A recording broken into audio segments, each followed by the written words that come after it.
Hi everyone, and welcome to the World of Work podcast.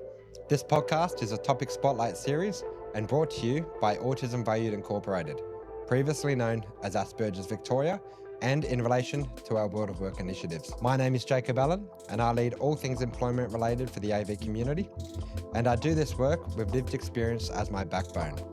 With my own diagnosis of autism, ADHD, and Tourette syndrome. We are a small non-profit doing big work, and this podcast is simply a means of trying to let more people know who we are and what we do. I hope you enjoy what we have to say.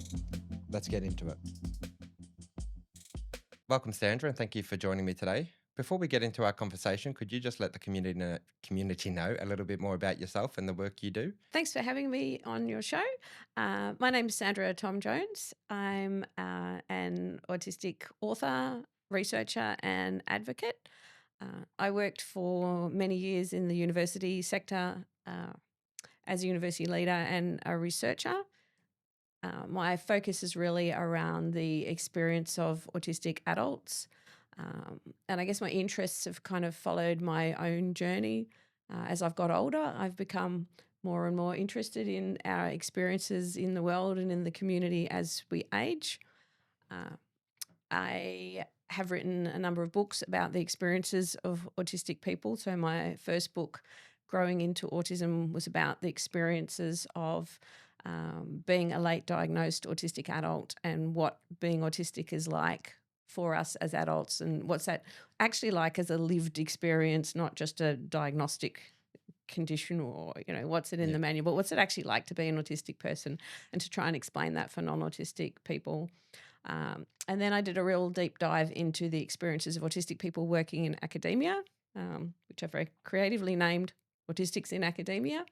And my third book, which came out just at the end of last year, which is Autistics at Work, which is really about being an autistic person in the workplace. It's written for autistic people, about preparing yourself for the workplace and sort of surviving and thriving in the workplace, but also for employers about how they can actually be more inclusive and supportive, and how workplaces can actually be better designed for us. And that's kind of what I do. And then in my spare time, I'm a very creative, artsy people. I do a lot of craft and knitting and jigsaw puzzles, and I read a lot, and I'm a creative writer. I've just finished my first novel, and I write lots of short stories, and I guess like a lot of autistic people, I have a lot of interests and do a lot of fun things. Yes, I certainly know writing is one of my little sort of creative outlets.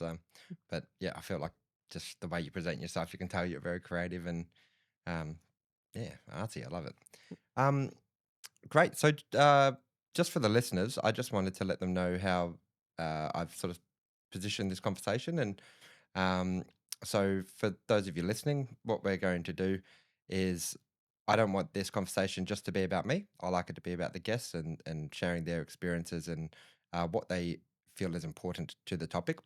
So, I've asked Sandra to come to this conversation with 3 questions, whether those questions were to myself or those questions were to the audience at large. So Sandra has come with a range of questions in which we're going to try use to guide this conversation. I'll add in, my part, ask a few questions back, and yeah, but we're really hoping that these questions and this conversation opens up some thought and reflection for the rest of the community and those who are listening. So, um, just one more time, Sandra, do you want to wave that book? Make sure that the camera got it, because I want to give bit of clout, I suppose. Brilliant, awesome. Um, so yeah, Sandra, without further ado, do you want to potentially start with the first question, and we can reflect on that one together? All right. So my first question is, um, what is the most important question for autistic people to ask themselves when they're looking for work?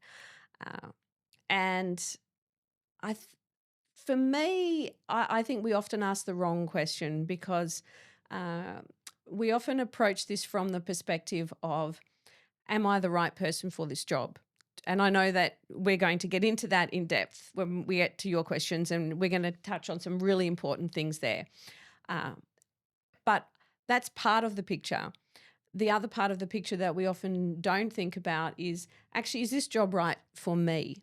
because we're so used to thinking in terms of, am I good enough for this job? Do I have what this job needs? How am I going to sell myself to this employer? And I think it's really important that the first thing that we do before we apply for any role is we take that step back and think, actually, is this job right for me? Is this a place that I want to work? Is this a safe place to be an autistic person? Because if we don't ask that question, we can really set ourselves up for very uncomfortable job application processes, but also very uncomfortable employment experiences. So for me, the first thing that I do when I'm thinking of applying for a role or working with someone who's applying for a role is, let's actually have a look at that organization. What do we know about them? What do we know about the policies they have around inclusion, around neurodiversity? Do they have, a neurodiversity inclusion program? Do they have any public statements or any policies around how they support autistic people or neurodivergent people more broadly? And do you actually see any evidence that they actually live those policies, and not just that it's a policy that hides on their work, on their website somewhere, but they don't actually do it? Is there a possibility that you can talk to someone who works in that organization and find out what their experience is? Because often, organizations have all this wonderful stuff in their policy statements and their websites, and actually the experiences of people working there are pretty awful. And to me, that's actually a really important first question. And I would say a bit of a challenge here for employers. Are you actually, living those things? Because there is an amazing workforce out there available to you. We're going to get into some of the brilliant things that autistic people bring to the workplace, but employers should actually be creating workplaces that we want to work in, and that are attractive to autistic people. And for me, that's the really critical first question. Is this a place that I want to work? Is this a place that's actually going to be a supportive environment for me to grow and thrive in, and not somewhere that I'm going to go to work every day thinking, oh my gosh, I really don't want to be here. I don't feel safe. Yeah, absolutely. That was one of the things that excited me about, sorry, about working for AV is Mm, before I came to AV, I'd never disclosed my diagnosis to mm, any employer before, mm, and it was a requisite of being a leader for community, um, and yeah, I just know the difference in the way I'm able to perform and have those conversations and stuff. But yeah, I realized that some organizations that might not be the right move. Earlier in my life, I was really sort of just steadfast to kind of being like, no, I'm not my diagnosis, try and prove it all wrong and all these sort of things. But then working in a space where, inclusion is like we live and breathe it, we walk the walk and we talk the talk kind of thing, mm, it makes a real difference. And I really like what you said about essentially the doing your due diligence on the employer yourself and finding out, more about them, not just about the role. um, because yeah, it's you set yourself up for failure a lot of the time, but then that failure can often damage your confidence and things like that. And it's just sometimes people might feel forced that they have to work at that because of needing a job and mm. so forth. But realizing what kind of environment it is, and is it going to be the place for you to be long term or short And term? sometimes, as you say, you do have to make that choice. If you have to have a job, and sometimes there are not, safe organisations out there, and you may feel that you have to go and work there. But knowing that, knowing what you're going into, going in there with open eyes, if things are, you know, if it does, I don't like the failure word, but if it doesn't go the way you hope, knowing what it is you're going into, knowing that that's about that organisation, not internalizing what goes wrong is really important. Mm, Because absolutely. often, as autistic people, we've learnt to blame ourselves. If it doesn't work, it's me. Yeah. It was something about me as a person that was a problem, not it's this organisation and other people have had the same experience in this organisation. Yeah, and that self accountability, while it's a strong trait and a really good employability, skill or factor, it's can be quite damaging to ourselves in the sense of the stress that brings on, and I think probably could lead to burnout a bit sooner. But then realizing that it's reflective of the whole organization, and you're not the failure you thinking you are. It's just a tricky terrain that everyone has to sort of navigate, and the policies might not sort of be where they could be yet. Um, yeah, I think that's a really important factor. So I know you came with a couple of key questions because I did ask for a few things that you think are really important from your line of work that the audience knows. So Mm, um, just because this is a topic spotlight, and I want to mm, ensure that all of your input gets heard before I try and come to you with my questions, because getting into your mind is the goal of my questions, and but I loved your response there mm. and that little point. So did you maybe want to dive deeper into that?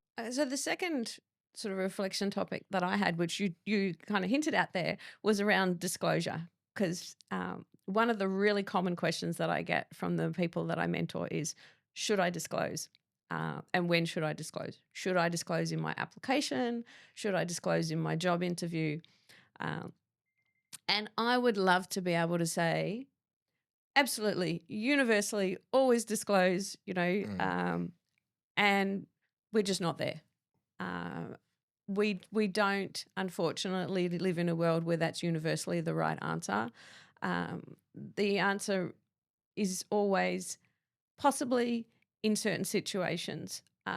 For me, it's really about determining, is this a safe organisation and when is it a safe time? Because the reality is we live in a world where there are still a lot of stereotypes, a lot of stigma, and if we look at like the research evidence, what happens when people see a CV or a job application and the person says that they're autistic on that piece of paper, there are, for a lot of recruitment panels, immediate stereotypes that come into play, immediate assumptions about how that person's going to perform in the workplace, how the person's going to interact in the workplace. And unless those people reading that application are actually people who actually understand autism, they may well say, oh, that person's not going to fit in, without actually ever meeting you, without actually ever seeing what your skill set is. So unless you know that that organisation is a safe place and that the people working there have that knowledge, then I would say in most instances disclosing in your application can be risky, unless, the example you gave, AV, where they said, we specifically want to recruit autistic people and this is why. Uh, Again, at the interview stage, that can be really tricky for people because pros and cons. We all know that job interviews are probably the most horrific experience that exists for us as autistic people. If I look at some of my worst employment experiences, they've been job interviews mm, because they're just not set up for us, and the way that we think, the way that we process information, the way that we respond to questions.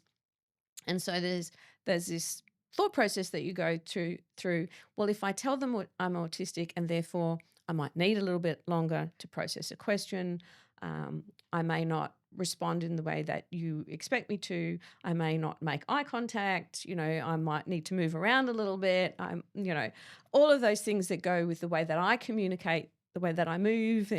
Um, you know, Even like if we talk about recording this podcast, I came in and the first thing I said to you was, I need my hat, I need my sunglasses because the lights are very bright in here. And I'm autistic, so you're okay with that. But if I go for a job interview, I, and I don't want to disclose, then I'm going to have to say, well, all right, I'm not going to be able to use the sensory aids that I need to cope. So I'm going to have to manage that process without those things. That is going to impact on my performance. So there's an advantage of disclosing, but there's a disadvantage because, again, I have that risk of those stereotypes. So there's those trade-offs to make. And I think that's, again, where that research that we do is really important. What do you know about that organisation? What do you know about how safe that organisation is? Are there explicitly disclosed autistic people working in that organisation that have already broken through those stereotypes and that stigma, so you know that it feels safe? And so for a lot of people, the reality is that, what we do is we disclose once we're in the workplace, once we've been there for a while and people have seen the way that we work and they know that we're actually good at our jobs and we have all these skills and we have all these strengths. And in my experience, the majority of people tend to disclose in one of two situations. It's either I feel really comfortable here now, I feel really safe, and I'd actually like to be able to ask for some additional adjustments or some things in my workplace to make it more comfortable, and I feel safe doing that. Or, and unfortunately, this is probably more common, things have gone wrong Mm. in the organisation, and now there's a problem. You know, I've had some conflict with someone around my communication style or something that I've done, and now I feel like I have to disclose because I have to explain why. And it shouldn't be like that. It shouldn't be that hostile. Mm. And so one of the things that I've done in my book is I've actually kind of gone through that. If you're disclosing, here's a process to go through. You know, actually to work out who you're disclosing to, why, how are you going to do it, what are the things? Because I think one of the things that's really important is that if we're going to disclose, we want to do it in a prepared way. We want to remember that most of the people we're disclosing to don't know much about autism. So just saying I'm autistic can often lead them to make a whole bunch of conclusions about you. So to me, it's about going and saying, I'm autistic and this is what that looks like for me. Yeah. And this is what I need from you. And this is how this will impact my work, both where it might cause a challenge, but also where it provides a benefit to the organisation. And I think those sorts of things, preparing for those conversations is really important because we shouldn't have to. We shouldn't have to educate employers, but we do. Mm. Yeah, absolutely. I'm really glad that you made those points because, one, it leads really nicely into one of my questions.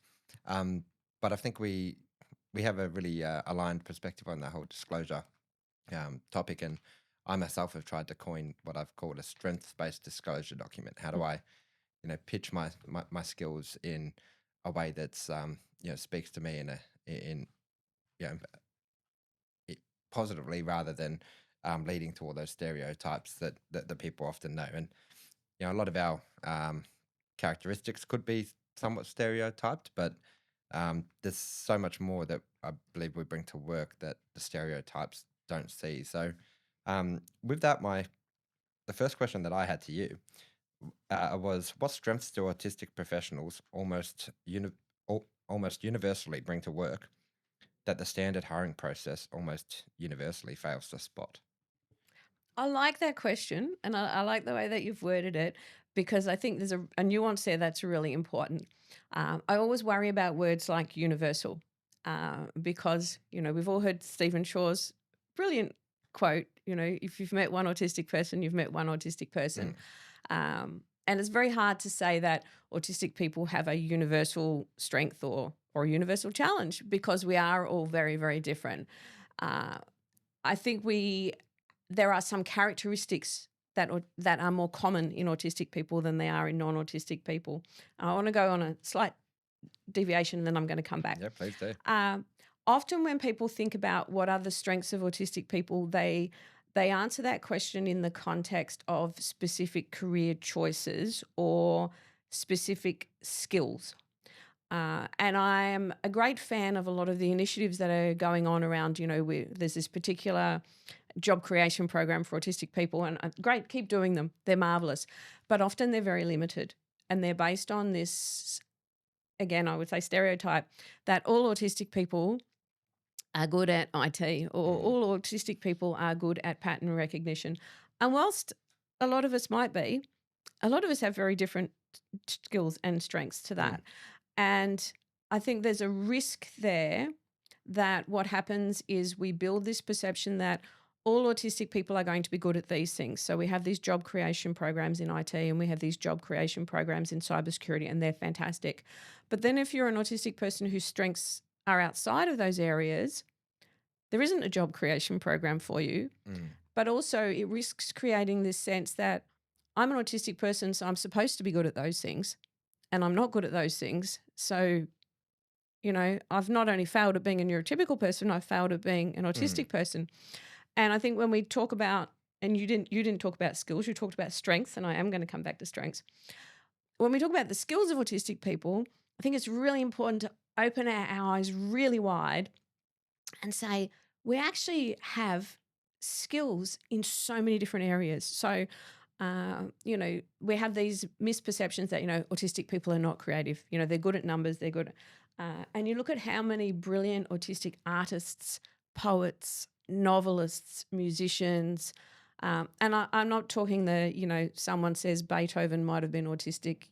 I'm talking about actual real live people Hmm. living today who we know are autistic because they tell us they are, and they very clearly have the sense of self that they know that they are.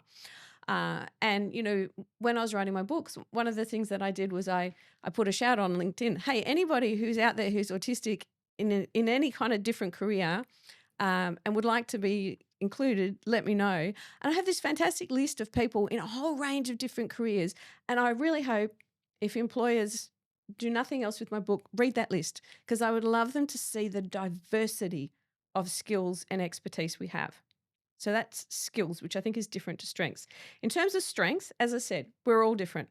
We don't have a single autistic profile, but there are some very clear strengths that the evidence consistently tells us are more likely to occur in a group of autistic people than a group of non-autistic people.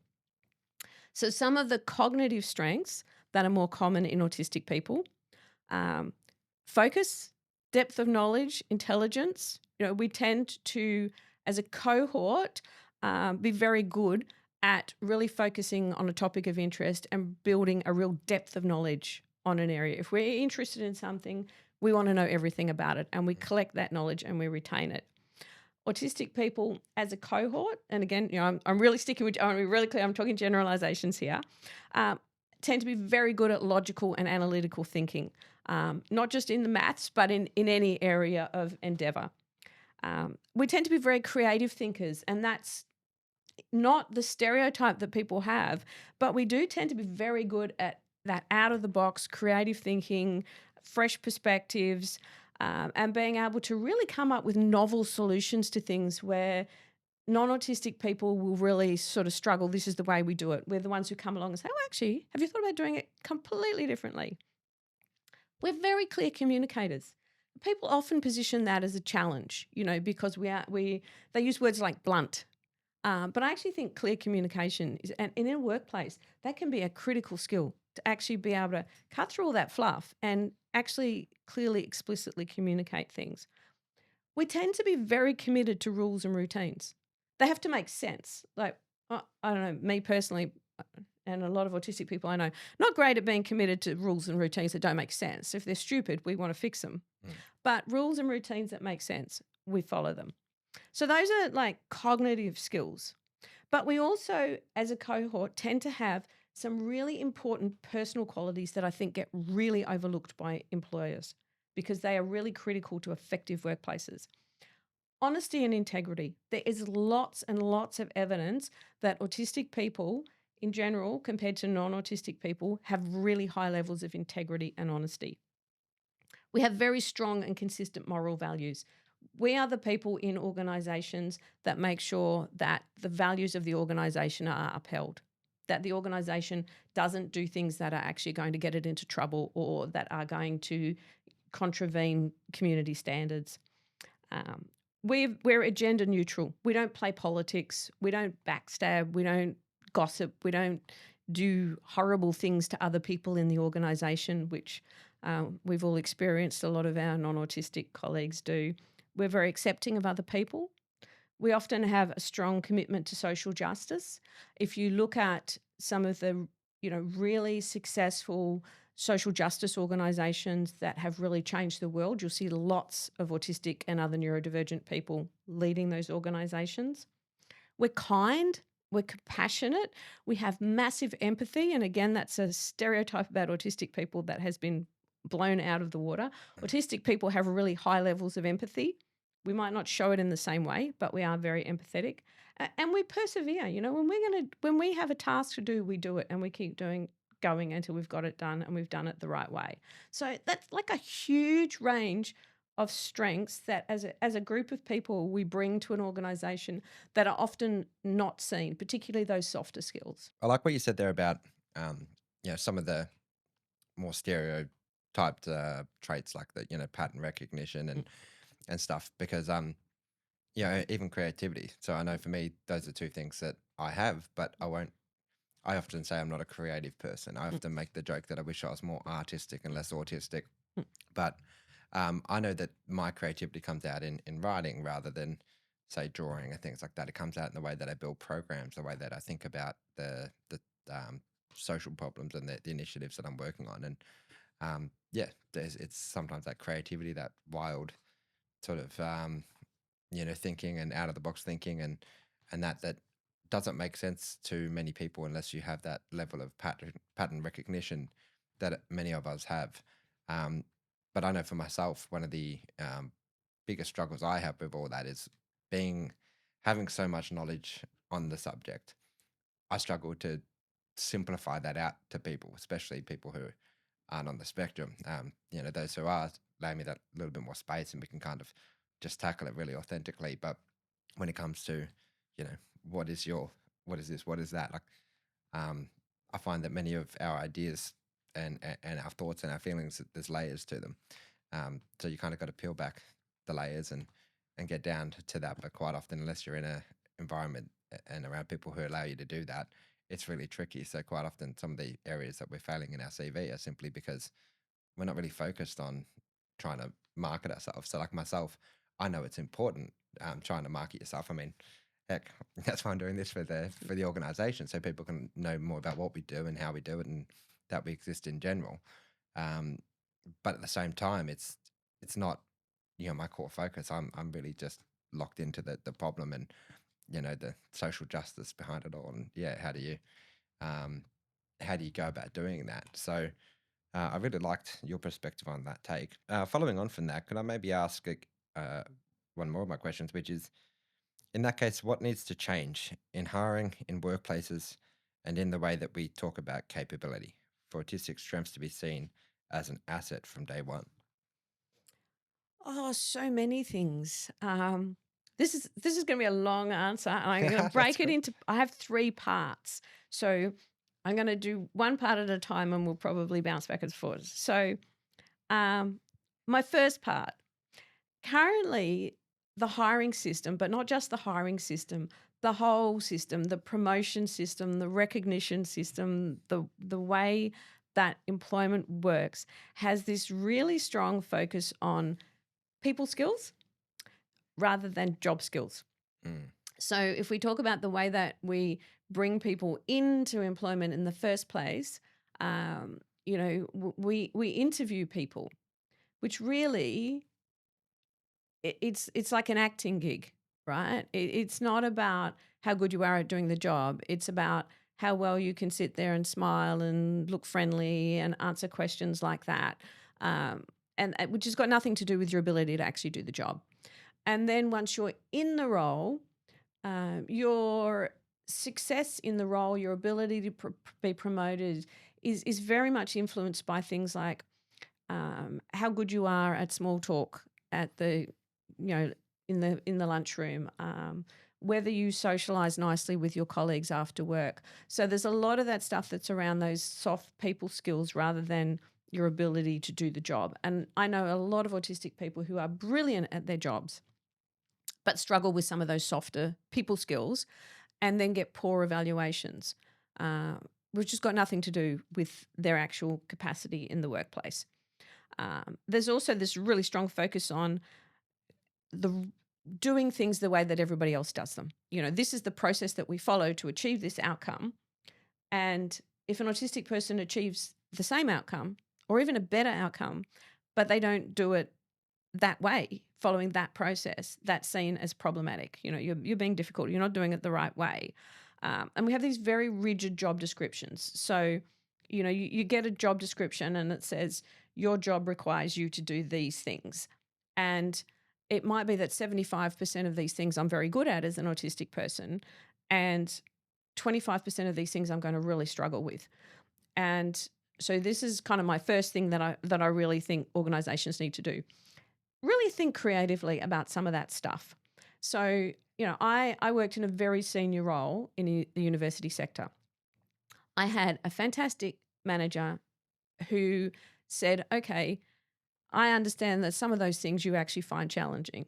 So my job, I was really good at a lot of it, but there was a part of it that was an awful lot of um, I'm going to call it flag waving, going to events and like standing there and smiling and shaking hands and it was exhausting. It was really exhausting, and I felt that it was pretty much a waste of my time to send me because I struggled with it. I was exhausted by it.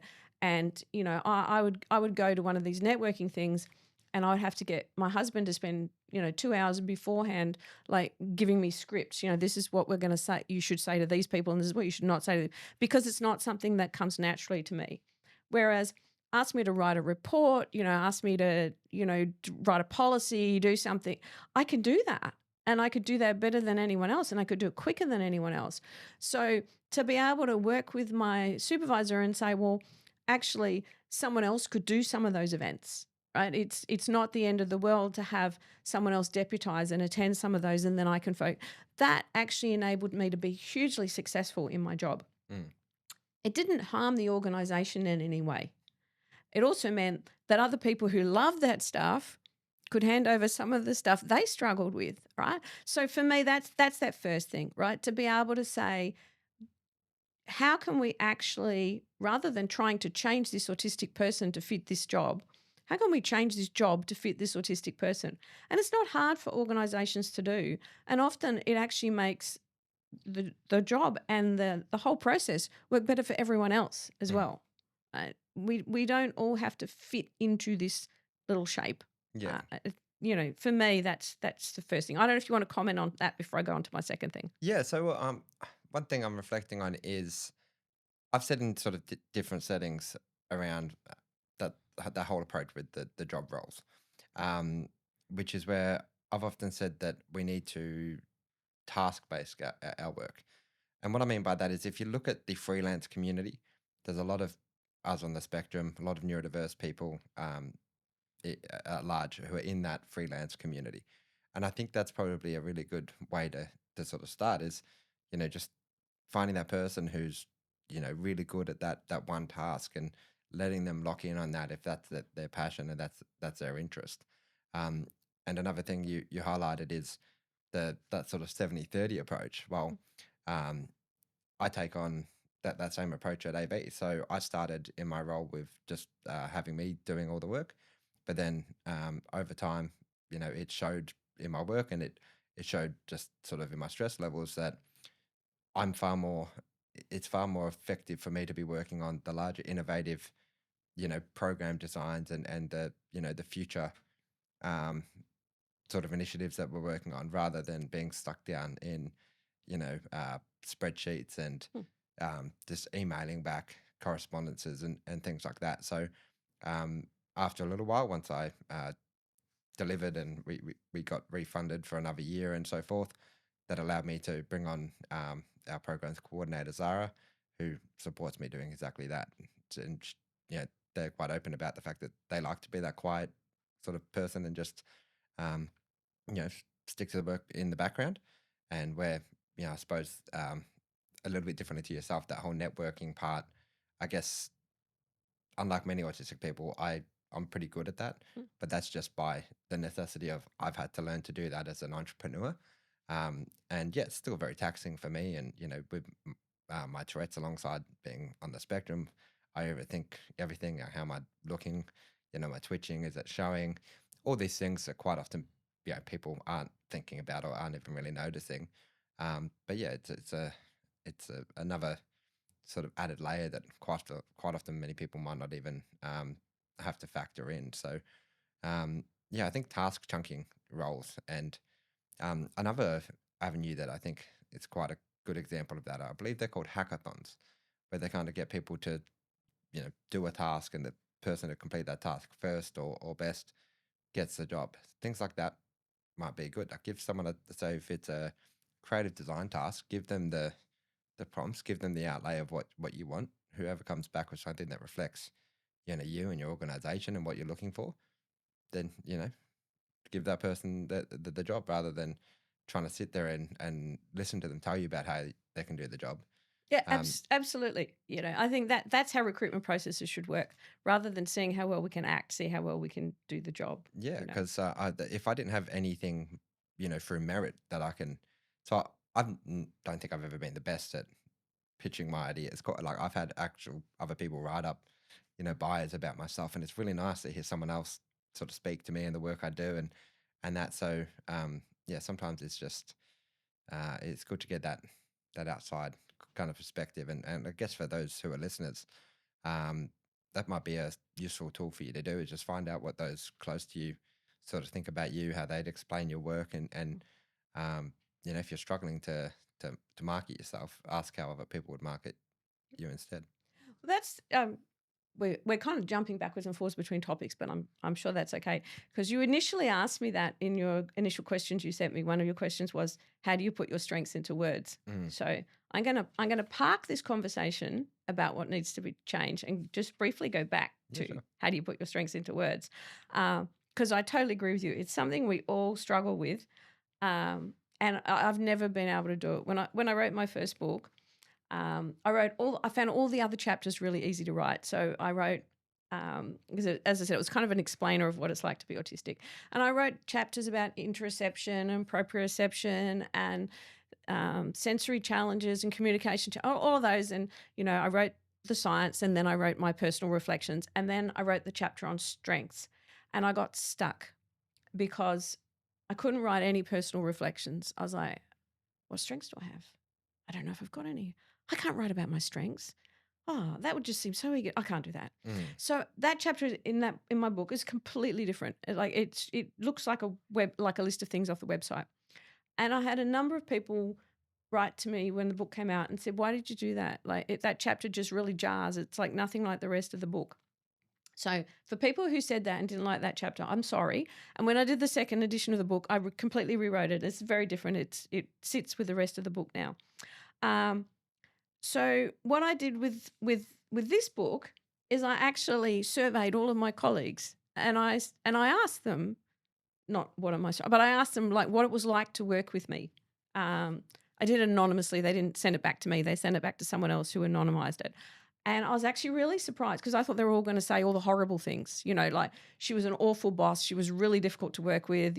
She never explained anything properly, all the things that I felt I was really challenged with. I thought they were going to really focus on my poor communication skills, my poor social skills. And I was blown away by all the things that they said that were positive about how kind and caring I was and what a supportive boss I was and how I spent so much time communicating clearly and all and and I thought, wow, I have these strengths I didn't know I have.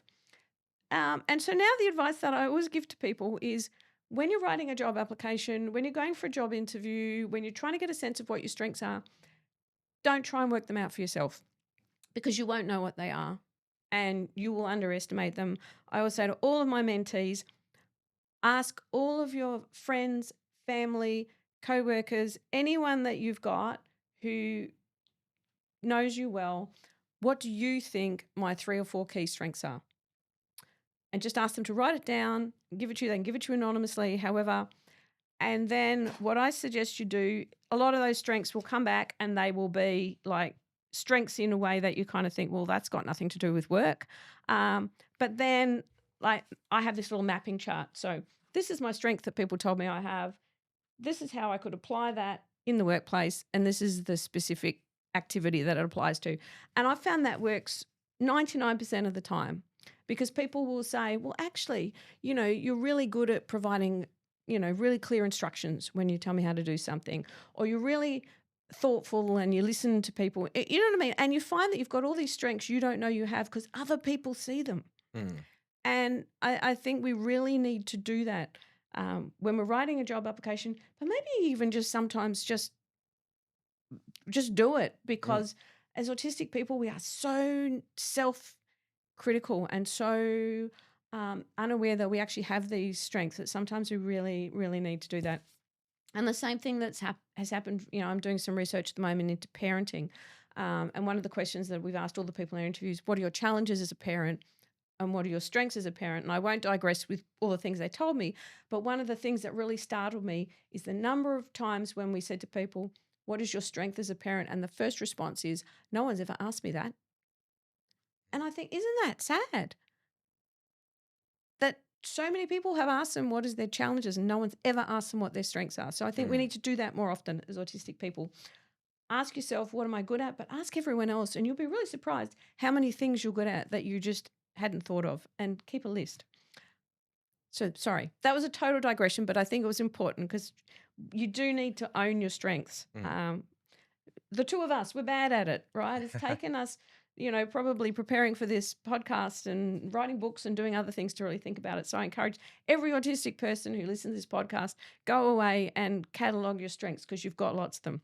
Yep, and I'd just like to add to that, there are lots of similar to the tool in your book. There's things like Ikigai and Mm, doing like even traditional business things like a SWOT mm. analysis, or there's different frameworks that you can kind of tweak to try and capture some of that. And so you just got to go looking for them. You can find some tools. Yeah, there's Um, lots of tools, and I agree. Yeah, but ask someone else. Don't just ask yourself yeah. because you will underestimate. So back to your initial question that we were supposed to be answering, what needs to change? So we said the first thing was about changing how we assess people. I think the second thing for me is, when we talk about World Autism Awareness Day and we talk about that move from awareness to acceptance to appreciation, I think as we're asking the world to do that in April, we should be asking all organisations to do that. I think all workplaces need to go through those three stages.